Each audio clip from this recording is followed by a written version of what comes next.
Good day, everyone. Good day, and welcome to today's show, Morning Sip. We have a exciting show today because it's all about thinking about what we have completed successfully in our lives.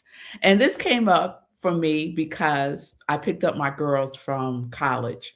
And so they completed their first year of college, freshman year. And I was really encouraging them to focus on what they achieved instead of focusing on what they didn't achieve or what they could have done better. Because there's time for that. There's time for that. But we tend to go there first and skip over what we have achieved. So, we're going to talk a little bit about that today on the show. So, let's get started.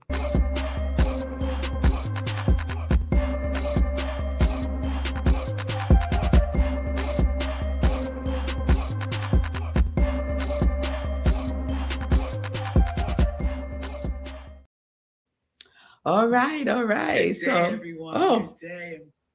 Show playing. Good day, Pamela. I hope you're doing well. It's good to see you. So, as y'all can see, I am back home in Studio A, let's call it. And it's good to be home, and especially good to be home because I got my Sugahs here, and it's wonderful for everyone to be under the same roof, including Davy the cat. So shout out to Fee and Sekou for always taking such good care of Davy the cat when we have to go out of town. So it's been quite a few days. Actually, to be honest, I feel like I have been on the go since last month when I was in California for most of the month. And then coming back here, taking a quick breather before getting back on another plane to go to Georgia and to start the process of packing up my daughters to bring them home from their freshman year at school. And so I've been thinking about this because, I've been talking to them and asking them how they felt, how did they feel about their first year? Because I didn't go away to school as an undergraduate. And even when I went to grad school, I was going back and forth. So I've never had the experience of living on campus away from home for an extended period of time. And so I'm kind of living vicariously through them and how they're experiencing it. And so I was speaking to Zola about how her first year was. And Zola was a little more homesick. She wanted to be home more often. She missed us. Um, Aria did as well, but it was a little different for both of them because they're different people, right? For Aria, she had the benefit of having some family around her because my brother lives in Georgia and we have some other relatives that live in Georgia. And she has some friends who also live in Georgia. So, and she had more people that she already knew who were at her school as well, because some of her friends growing up also attend Spelman, and girls that she went to, um, let's see, elementary, middle school with, went to attend Spelman also. So she already had, a community, right? And Zola basically created her community when she got to the school. And they're both very good at creating community for themselves. But it's a little different when you have a community that's already kind of like baked in versus one where you are creating it from scratch. And so I think that played a lot on their experience as well. And so Zola was just talking about, how she wish she had done a little better. And this is this let me just provide some context here. My girls have throughout their school life thus far have always been honor students, have always gotten straight A's. It's always been the top of their class. Aria was valedictorian in high school. Zola was in the top 10 of her graduating class. So they are used to, and they place this expectation upon themselves to excel, to be excellent, to be excellent. And we support that excellence. We support them regardless, right? My husband and I support them regardless. So Zola was sharing with me that she wished she had done a little bit better, that it took more time for her to really adjust to this new environment, brand new environment in Alabama, right? So we're talking like a totally different world than New York. At least in Atlanta, it still has that cosmopolitan, city kind of feel. But Alabama, y'all, oh, not so much, especially not in Tuskegee. But I was telling Zola, what are you proud of? Just to help her to see the fuller picture and not to just focus on the things that she wished she had done better. And so we had that conversation, and she was able to, point out the things that she was proud of, that she succeeded in. And I reminded, both of them that they completed their freshman year. Like that is something that's huge to celebrate. And so after we had those conversations, we get back home and I'm doing some of my writing, and it comes up for me how I can be the same way, that I can focus on the things that I have not accomplished or things that didn't turn out the way that I desired them to turn out. And sometimes I could get into a little pity party with myself, or I could like be down on myself about things.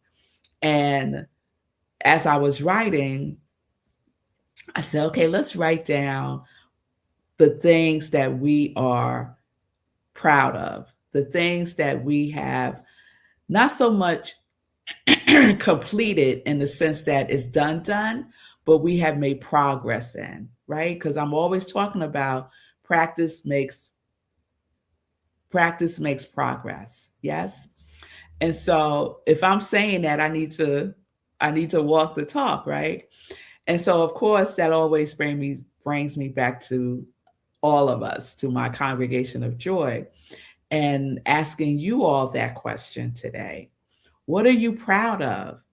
It is good to be proud of what is happening in our lives. It's good to be proud of setting an intention, taking action, and then seeing it start to blossom. Even if it's not a full blown orchard, right? It's not a full blown orchard yet, but you see the buds starting to form. And we're in spring now, so things are starting to bloom, and the same for you. But oftentimes we don't think about it, right? We just move on to the next thing. And so the invitation this week is just to slow it down a little bit and take a pause and give yourself some praise and give yourself some congratulations, because you have made it this far. With all the things going on in the world, in our communities, in our families, in our friendships, and all the things, you have made it thus far. So that's the invitation this week. And so we're going to talk about this a little bit more from the perspective of giving ourselves wise and positive feedback. You know, that self talk that we do? And oftentimes that self-talk, y'all know who this is, right? Melody. Sometimes that self-talk is not positive. Sometimes that self-talk is critical. Sometimes that self-talk lives in that land of woulda, coulda, shoulda. And we don't live there. We don't live there, y'all. So that's the invitation. We're going to explore this week a little bit about the feedback that we give each other. And I want to share some research with you tomorrow about a particular type of feedback that is so important to give to ourselves, to feed to ourselves and to others, right? But especially to ourselves, because too often the feedback that we give ourselves is not positive. It leans towards the negative, it leans towards what we haven't done, it leans towards that side of things. And so I'm just inviting us to just come back and center ourselves within ourselves, the centering of ourselves that is always good, always expanding, always learning, right? It's all about how we see ourselves, right? The lens, the perspective of how we regard ourselves. And so y'all know me, right? Miss Joy. I invite you to regard yourself in the highest esteem, in the highest esteem, right? And if that's challenging for you, then tap into the wellspring within you of love, the wellspring of within you of God's grace and God's love, and just shower in that. Just shower in that. Let me tell you the second thing. I was going to hold this, but I think I'm just going to plant the seed here. A little love work. Reach out to someone who knows you well, a dear friend, a close relative, someone who's positive and optimistic, someone who sees the glass as full and overflowing with love and joy and peace and harmony. You know, that person. Reach out to them and ask them to share with you how they regard you. How they regard you. Invite them to shower you with love and compliments. There's nothing wrong with a compliment, y'all. I know for some, it's hard to take in a compliment. We start going into a story instead of just saying, oh, thank you so much. I catch myself doing that at times. Someone pays me a compliment with something that I'm wearing, and I go into this whole story about where I got it and how much it costs and a whole story instead of just taking in the compliment and saying thank you and being with the thank you instead of being with the story. So just planting a seed, to reach out to someone who knows you well, who sees you with the eyes of love, and ask them to just regale you with that love and share with you how they see you, how they see you. All right? Just a seed, just a seed. The other side of that is you could do this for someone else. How about that? You could do that for someone else. Just call them up, not a text. Call them up. Better yet, if you see them, oh my God, imagine having a face-to-face conversation with somebody about how wonderful they are, about how proud you are of what they have accomplished in their lives. Imagine that. Face-to-face conversations.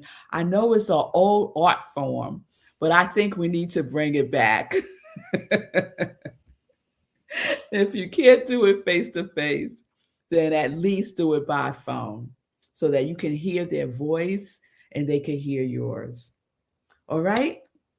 All right, y'all. So that's where we're going this week because I just want to pour into us. You know, I just want to pour into us the love and the positivity and the optimism because there's so much of that that is not happening in the world. So when you come to Morning Sip with Rev Melissa, you are getting a sip of love and a sip of joy. And I hope that fills your cup somewhat today. All right, y'all. So let me check in with y'all. Good day, Pamela. It's good to see you. Good day. Oh, Stacy, I'm glad you love this. Thank you, girl. I appreciate that. I'm so glad that resonates with you. So let's get into some joy news. I have a couple of things to share. And most importantly, I want to share today that we kick off our new spiritual living book study. The book study is a book called Manifesting: The Practical, Simple Guide to Creating the Life You Want. And it's by my dear friend and our practitioner at Rockland Centers for Spiritual Living, Chris Ferraro. You can take a screenshot, and if you're on your phone listening or watching me, you can take a screenshot of the QR code and then just press it on your phone, and you will have the link to get the Zoom link. Okay? It's free, it's open to everyone. We start tonight at 7 p.m. Eastern Time via Zoom. You can also go to our website for more information, rocklandcsl.org for more information. I hope to see you there. Chris, the author, will be with us. She's taking this journey with us. And there's nothing like a book study where the author is with you. It is nothing like it. We did that with Sekou Wrights when we read his book, Hack Your Pain. Hack Your Pain. I had a little moment there.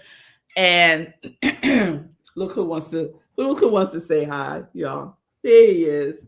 There's Davy, baby. There he is. Happy to be home. Happy to be home too. So I hope you join us tonight, 7 p.m. Eastern Time, for our Manifesting book study with Chris Ferraro. All right, so I'm going to leave that there so you can marinate on one thing. If you don't have the book yet, still come. Let me say that. I'm using the Kindle version of the book, so you get that instantly. So if you don't have the book, you got Kindle, just get the Kindle version. Okay? So no excuses. This is going to be a powerful, powerful class. All right, y'all. I'll see you all tomorrow. Remember the seeds that have been planted today. Peace and blessings, everybody. Peace and justice. We are living life in joy, connected to our yes.